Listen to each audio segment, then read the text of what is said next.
বর্তমানে যুব সমাজে যেভাবে মাদকের দিকে ঝুঁকে যাচ্ছে, আমরা যদি এই সচেতনমূলক আজকের এই খেলার আয়োজনের মাধ্যমে যুবকদেরকে খেলাধুলার মাধ্যমে ফিরিয়ে আনতে পারি, তাহলে আশা করি যে মাদকের ভয়াবহ যে ক্ষতির কারণ বিভিন্ন মানুষ যেভাবে মাদকে জড়ায় যাচ্ছে এবং মোবাইলের প্রতি যেভাবে বাচ্চারা আসক্ত হচ্ছে, তারা এইগুলা পরিহার করে খেলাধুলার মধ্যে অংশগ্রহণ করবে এবং খেলার যে একটা ঐতিহ্য ছিল আগের, সেটা আবার ফিরে আসবে।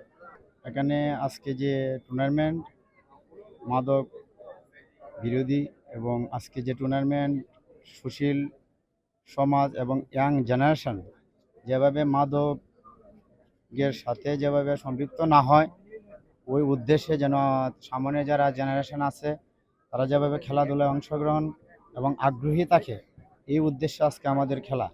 আজকের যে টিম এখানে উপস্থিত হয়েছে নারায়ণগঞ্জ থেকে এবং আমাদের আটপাড়া লোকাল লিস্ট টিম, উপজেলা প্রপার এবং নারায়ণগঞ্জ। সকালে শুধু শরীরচর্চা করার জন্য আমরা ফুটবলটা খেলি এবং বাংলাদেশের বিভিন্ন প্রান্তরে আমরা এই ফুটবলটা মাঝে মধ্যে খেলতে যাই শখের বশত, এবং কি বিভিন্ন সামাজিক সচেতনতামূলক কাজে। তো এইখানে আটপাড়া আসার প্রধান উদ্দেশ্য আমাদের রুবেল, আমার ছোট ভাই, খুব কাছের ছোট ভাই, ঢাকাতে আমরা একসাথেই থাকি। তো ও বলল যে চলেন আমাদের এখানে আমরা মাদক বিরোধী একটা ফুটবল খেলা আয়োজন করি, যদি আমাদেরকে দ্বারা যুব সমাজের উপকার হয়।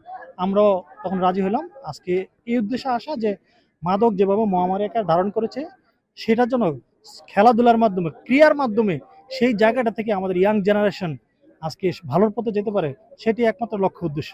এত বড় আয়োজন আমরা দেখি না অনেক বছর যাবত। যাই হোক, এরকম একটি পরিবেশ দেখে আমাদের খুব ভালো লাগতেছে যে আটপাড়া মাটিতে অনেকদিন পরে এত বড় একটি আয়োজন।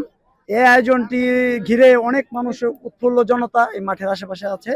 আমরা আশাবাদী যে এই খেলাটির মাধ্যমে এই আটপাড়া মাটিতে আবারও খেলার যে অতীত ইতিহাস পুনরুদ্ধার হবে। আমরা আশাবাদী এই মাঠে একসময় সচরাচর বড় বড় খেলা হতো, এখন অনেক দিন যাবত এই খেলাগুলো হয় না। আজকে মাদক বিরোধী সচেতনমূলক আটপাড়া মিনি স্টেডিয়ামে যে খেলার আয়োজন করা হয়েছে, সেটা মাদক বিরোধী। এরকম টুর্নামেন্টের জন্য আমরা বারবার প্লেয়ার থাকিয়ে দেখি এবং অত্যন্ত ভালো লাগতেছে যে আজকে টুর্নামেন্টে আমি একজন খেলোয়াড়, আমি খেলবো। আমি সিনিয়রদের প্রতি দৃষ্টি আকর্ষণ করবো। এরকম টুর্নামেন্ট যাতে প্রতি বছরে হয় এবং এটা হওয়ার কারণে দেখা যাচ্ছে অনেক মানুষ আছে যারা মাদকের প্রতি ঝুঁকে গেছে। কিন্তু খেলা হইলে আজকে দেখেন হাজার হাজার দর্শক আছে, সবাই আসছে খেলা দেখার জন্য। যে আজকে টুর্নামেন্ট না হতো কিংবা আজকে খেলার ম্যাচটা আয়োজন না হতো, তাহলে অনেকেই অনেক নেশায় জড়িয়ে যেত। কিন্তু আমি সিনিয়রদের প্রতি আবারও দৃষ্টি আকর্ষণ করবো যাতে তারা অল্প কিছুদিন পরে এরকম খেলার আয়োজন করে।